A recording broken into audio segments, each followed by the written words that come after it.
موضوع دوم افتتاح پروژه‌ای بود که از طرف وزارت انرژی و آب و همچنین از طرف ریاست برشنا شرکت کارهایی انجام شده بود و امروز بعد در ساحه کلنگ و بیل زده میشد و نصب پایه‌ها شده میشد. کدام پروژه بودن واضح؟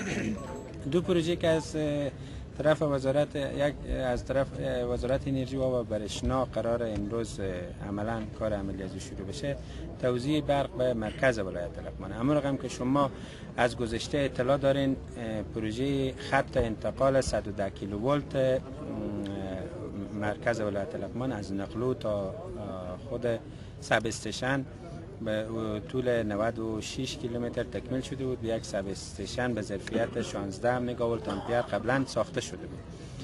این برای که برق به خانه‌های مردم برسانه و برای مراکز مصرف برسانه کافی نبود. مرحله دوم و فاز دوم ما باید اجرا می‌کردیم. فاز دوم نصب پایه‌ها در مسیرها و در محلات داخل شهر و داخل ولایت لغمان بود. به همین جهت دو پروژه از طرف وزارت انرژی و برشنا امروز اساس از او امروز شروع شد که کار عملی از شروع بشه. اولین پروژه از طرف وزارت انرژی و آب بود که حدود 4000 خانوار برق میرسونه و پروژه دوم از طرف برشنا شرکت که حدود 5000 خانوار از این پروژه مستفید خواهند شد.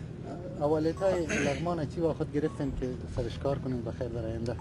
اما ما از صحبت‌های مردم همچنین صحبت‌های جناب ولی صاحب تا حدودی از مشکلات لغمان بیشتر از گذشته ما آشنا شدیم با مشکلاتشون. گرچه در گذشته هم در مرکز هم با مطالعات و سروی هایی که قبلا انجام شده بود ما اطلاعات داشتیم. شما می‌فهمید که در بخش آب هم از طرف وزارت انرژی و آب از سال 84 تا حال پروژه‌های متعدد به مرحله تطبیق رفته. حدود در یک مرحله 29 پروژه از طرف وزارت انرژی و آب به ارزش 3 میلیون دلار تطبیق شد.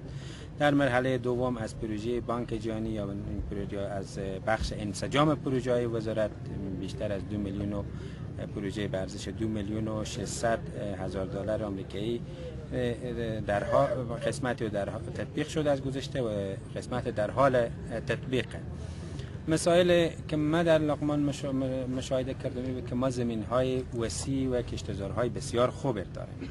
فقط مشکلاتی که ما داریم باید به اون مشکلات رسیدگی بشه. اولین مشکلات رساندن آب به مراکز مصرفه. در صحبت خودم اعلان کردم یکی از برنامه‌هایی که امروز به شکل جدی ما کار میکنیم این جزء طرح 17 بندی که جناب رئیس جمهور اعلان کردن پروژه نهر شاهی لغمان کرد. فعلا در حدود 3 کیلومتر نهر امتداد پیدا کرده و مطالعه که ما انجام دادیم میتونیم تا حدود 43 کیلومتر امتداد بدیم و تیو آر یا لایحه وظایف ازی در وزارت تشکیل شده. در همین روزا نه تنها روز حتی شب هم همکاران به خصوص جوان ما در وزارت انرژی و آب کار میکنن تا هر چیز زودتر لایحه وظایف ازی تکمیل بشه و از طریق کابینه بیای و برای سمت کار عملی و کار مطالعات و تطبیق شده.